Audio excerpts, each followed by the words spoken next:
And so this morning, as many more are becoming aware of, there's this letter this morning being read before the congregation from our district superintendent. It's one of those kind of letters that comes now and then in the life of a church that's regarding one of the appointments of one of the pastors, because we in the United Methodist Church have this itineracy way in which we move our pastors from one church to another in the best ways that we can find that we are to serve our local churches. So a shift is happening. And it has to do with our dear and beloved Pastor Beth. And something that for me and for all of us that I approach this with much emotion and much grief even about this, but also there's this intermingled joy because I know that that's a part of how Beth is continuing on to serve in profound and beautiful ways in other churches. And that's all a good thing too. But David Van Bockel is the chair of our Staff Parish Relations Committee, and he has the responsibility of sharing such news as this. You got a red light? Good morning. So I told myself if I didn't read this, it wouldn't happen, but that's not going to happen, I was told, so I'm going to read it anyways. As Dan said, the letter came from our district superintendent. Grace and peace to you in the name of Lord Jesus Christ. Through prayerful discernment, the bishop and cabinet of Desert Southwest Conference has determined that the gifts and skills of Reverend Beth Rambikur will be best utilized as one of the pastors at Desert Skies United Methodist Church in Tucson, Arizona. Therefore, Bishop Minerva Carcano intends to appoint Pastor Beth to begin serving that appointment as of July 1st, 2012.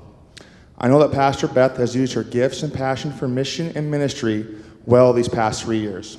She has brought energy and insight and passion to the programs and ministries of Green Valley United Methodist Church. She has worked hard to integrate newcomers and long-term members into leadership in the church. She has been a catalyst for multiplying disciples, movement among them.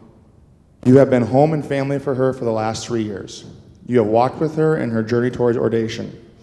Thank you for helping Pastor Beth effectively serve in ministry for you. You have been a blessing to her as she has been to you.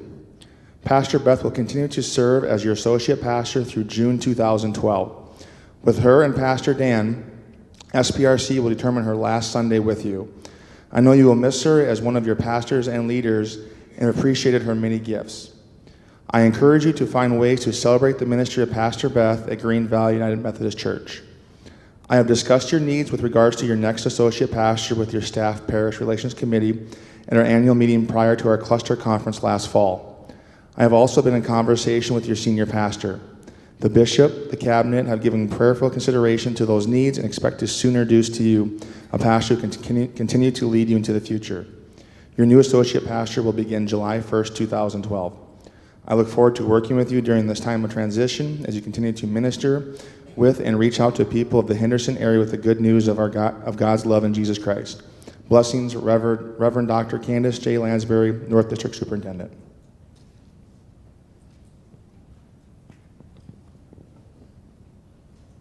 So we receive a letter like this with much mixed emotion. And over the next number of weeks, as this transition happens and as Pastor Beth makes her kind of a transition, making a new home in a new community, we'll find many ways to express appreciation, to express thanks, to express ways in which she is dear to us and she has impacted us in so many ways. But right now, at this time, would you let her know how much you love her?